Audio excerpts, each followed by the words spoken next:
என்றும் நேசமணி சமையலில் இன்றைக்கி நம்ம பார்க்க போகிற ரெசிபி பீட்ரூட் பக்கோடா தாங்க பண்ணியிருக்கிறோம். சும்மா மொறு மொறுன்னு சூப்பராக பண்ணியிருக்கேங்க. எனக்கு பீட்ரூட்டே பிடிக்காதுன்னு அடம் பிடிக்கிற குழந்தைகளுக்கு கூட இந்த மாதிரி பீட்ரூட் பண்ணி கொடுத்தீங்கன்னா சூப்பராக விரும்பி சாப்பிடுவாங்க. கொஞ்சம் கூட மீதி வைக்க மாட்டாங்க. இன்றைக்கி பிறந்தநாள் மட்டும் திருமண நாள் கொண்டாடுற எல்லோருக்குமே என்னுடைய வாழ்த்துக்கள்ங்க. இப்போ வாங்க நம்ம ரெசிபி எப்படி பண்ணலான்னு பார்த்துடலாம். இன்றைக்கி 3/4 கிலோ பீட்ரூட் எடுத்துருக்கீங்க. தோலெல்லாம் எடுத்துட்டேன். தோலெல்லாம் எடுத்துட்டு நல்லா வாஷ் பண்ணிட்டு எடுத்து வச்சிருக்கிறேன்.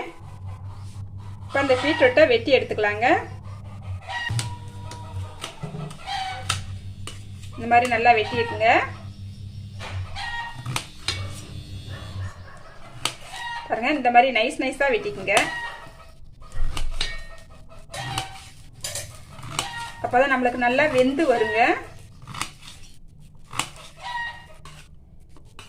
பாருங்க, இந்த மாதிரி வெட்டி இருக்கிறத இந்த மாதிரி நைஸா நம்ம உருளைக்கிழங்கு சிப்ஸ் எல்லாம் போடுறோம் பாத்தீங்களா, அது மாதிரி நைஸா வெட்டி எடுத்துக்கோங்க.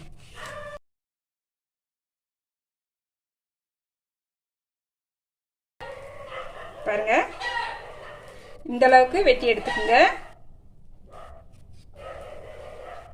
இது போல நான் எல்லாத்தையும் வெட்டி எடுத்துக்கிறேங்க. பாருங்க, பீட்ரூட்லாம் நல்லா கட் பண்ணி எடுத்துக்கிட்டாச்சுங்க. இந்த மாதிரி ஒன்று போல் கட் பண்ணி எடுத்துக்கோங்க.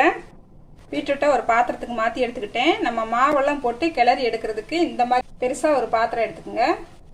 இதில் 1 கப் அளவு கடலை மாவு எடுத்துருக்கேன். இது ஒரு 6 ஸ்பூன் இருக்குங்க.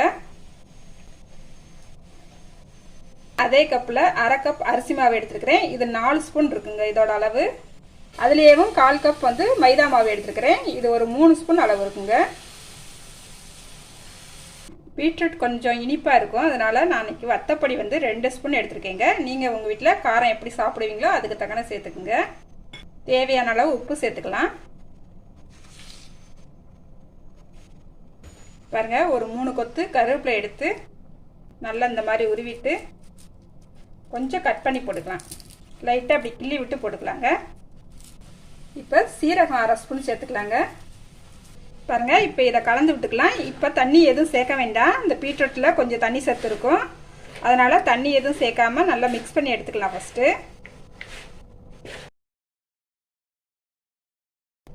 மிக்ஸ் பண்ணும் போது பீட்ரூட் எதுவும் உடஞ்சிடக்கூடாதுங்க, பார்த்து நல்லா மிக்ஸ் பண்ணிக்கோங்க.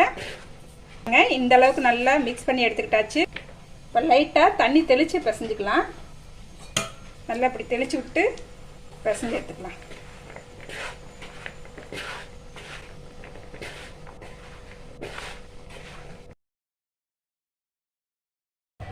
பாருங்க, நல்லா கலந்து எடுத்துக்கிட்டாச்சுங்க. மசாலாலாம் நல்லா பிடிச்சி வந்திருக்கு. நல்லா பொழு பொழுன்னு மட்டும் நல்லா கலந்து எடுத்துக்கோங்க.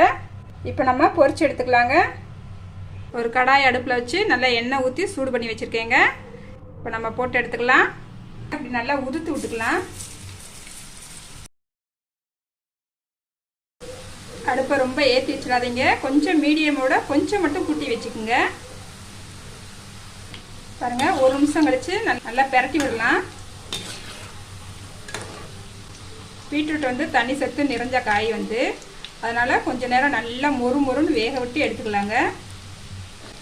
அவசரப்பட்டு எடுத்துட்டிங்கன்னா வதக்குன்னு இருக்கும். நல்லா வேகட்டுங்க.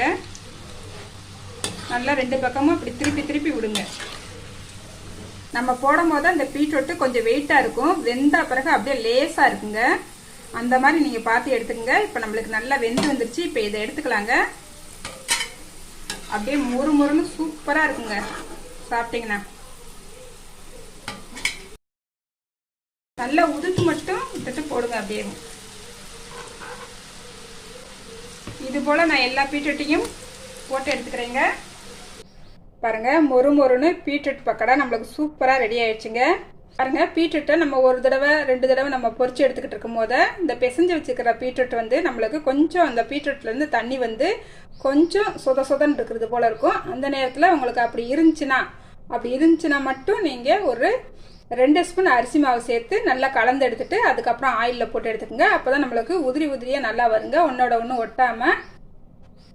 பீட்ரூட் சாப்பிடாத பசங்களுக்கு கூட இந்த மாதிரி பீட்ரூட் நீங்கள் பண்ணி கொடுத்தீங்கன்னா, இந்த மாதிரி பக்கோடா கணட்டா பண்ணி கொடுத்தீங்கன்னா எல்லோருமே விரும்பி சாப்பிடுவாங்கங்க.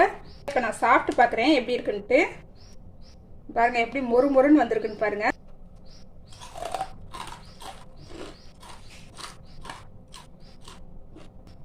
மொறுமொறுன்னு செம்ம டேஸ்ட்டாக இருக்குங்க.